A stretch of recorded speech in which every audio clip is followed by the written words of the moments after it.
Hello. അപ്പോൾ കെട്ടുനിറ തുടങ്ങിയത് ഒരു 7:30-8 മണിയൊക്കെ ആകുമ്പോഴാട്ടോ കെട്ടുനിറ തുടങ്ങിയത്. ഒരു 13-11 പേരുടെയും കെട്ട് നിറയ്ക്കാനുണ്ടായിരുന്നു കേട്ടോ.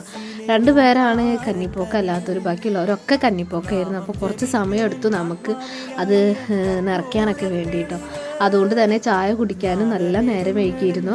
ഈ കെട്ട് നിറച്ചിട്ട് അവിടെ വെച്ച് കഴിഞ്ഞിട്ടാണ് കേട്ടോ ചായ കുടിക്കലൊക്കെ ഉണ്ടായത്. ആദ്യം സ്വാമിമാർക്കാണ് നമ്മൾ ചായ കൊടുത്തത്.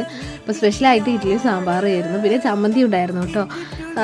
വെപ്പിന് ആൾക്കാരനൊക്കെ ഞങ്ങൾ ഏൽപ്പിച്ചിരുന്നു കേട്ടോ. കാരണം ഞങ്ങൾക്ക് കെട്ടുനിറയിലേക്ക് പങ്കെടുക്കണം എന്ന് വിചാരിച്ചിട്ട് ഞങ്ങളങ്ങനെ സെറ്റാക്കിയിട്ടുണ്ടായിരുന്നു. അപ്പോൾ ആദ്യം സ്വാമിമാരാണ് കഴിച്ചത്, പിന്നീടാണ് കുട്ടികളെയൊക്കെ ഇരുത്തി കൊടുത്തത് കേട്ടോ. പിന്നെ ഒടുവിലായിരുന്നു ഞങ്ങളെല്ലാം ഇരുന്നത് കേട്ടോ. അപ്പം തന്നെ ഇരുന്നപ്പോൾ തന്നെ ഒരു 11 മണിയൊക്കെ മിനിമം ആയിട്ടുണ്ടാവും കേട്ടോ. നല്ല വിശപ്പും ഉണ്ടായിരുന്നു, കാരണം നമ്മൾ നേരത്തെ ചായ കുടിക്കണതല്ലേ. അങ്ങനെ കുറേ ഇഡ്ഡലിയും കഴിക്കുകയൊക്കെ ചെയ്തു കേട്ടോ. അപ്പോൾ അടുത്ത വീഡിയോ ആയിട്ട് വരെ. അപ്പം ഇന്നത്തേക്ക് ഇത്രയുള്ളൂ. Okay, by.